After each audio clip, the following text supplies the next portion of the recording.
conhecer a natureza das rochas, sua composição e qual a importância dos recursos minerais para a vida em nosso planeta.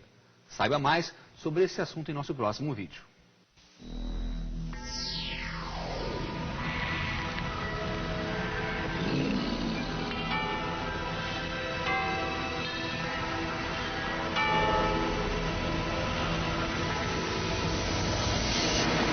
Nossa Terra. Composição das rochas. Distribuição de DAC.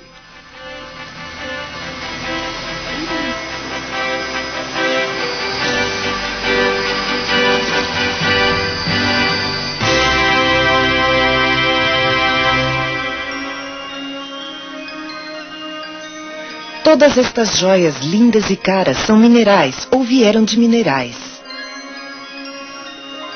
Estes são apenas alguns de uma variedade incrível. Se quiser descobrir riquezas minerais, procure nas rochas. Mas vai ter de quebrá-las primeiro.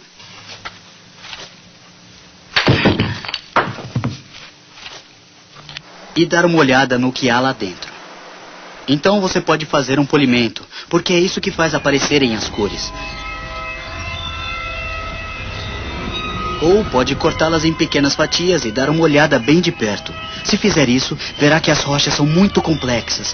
São formadas por partículas minúsculas, todas fortemente unidas.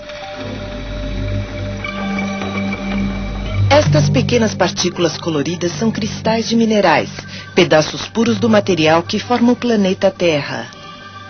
Outros exemplos são o ouro, porque é encontrado em estado puro. O quartzo é um mineral, é um composto chamado sílica.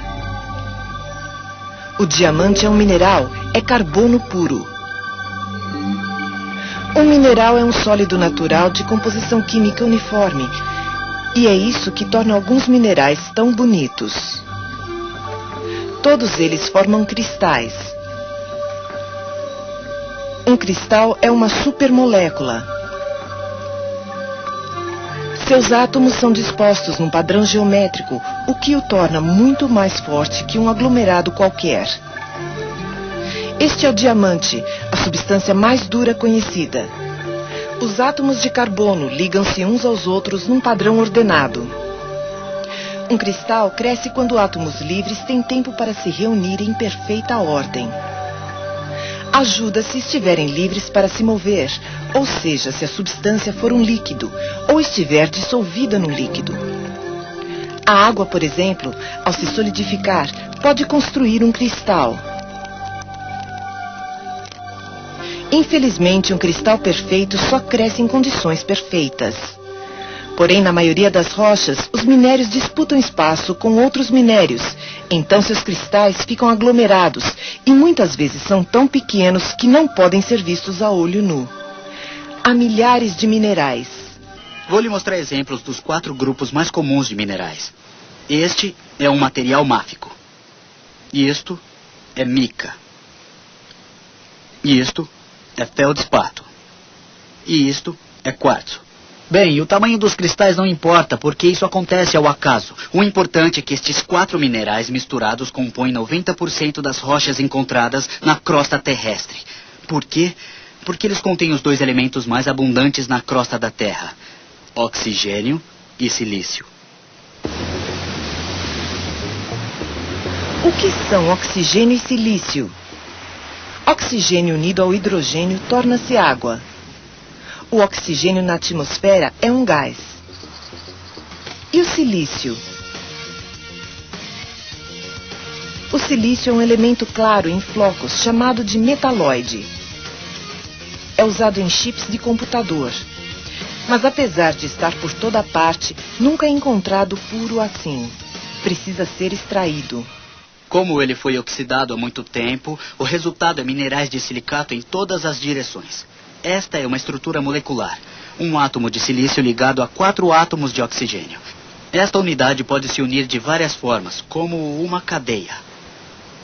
A maioria dos minerais máficos é construída assim. São basicamente silicatos em cadeia. Ou as moléculas de silicato podem se unir formando uma estrutura. Os átomos de quartzo são montados assim. Coloque alguns átomos de alumínio no lugar dos de silício e teremos uma estrutura diferente. É o feldspato. Ou monte-os em folhas e terá a estrutura em flocos da mica. A questão é que as propriedades de um mineral não vêm apenas do tipo de átomo que ele contém, mas também do modo como eles são montados.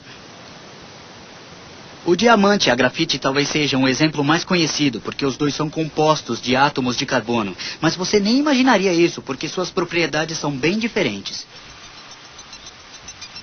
Como vê, as rochas são complexas.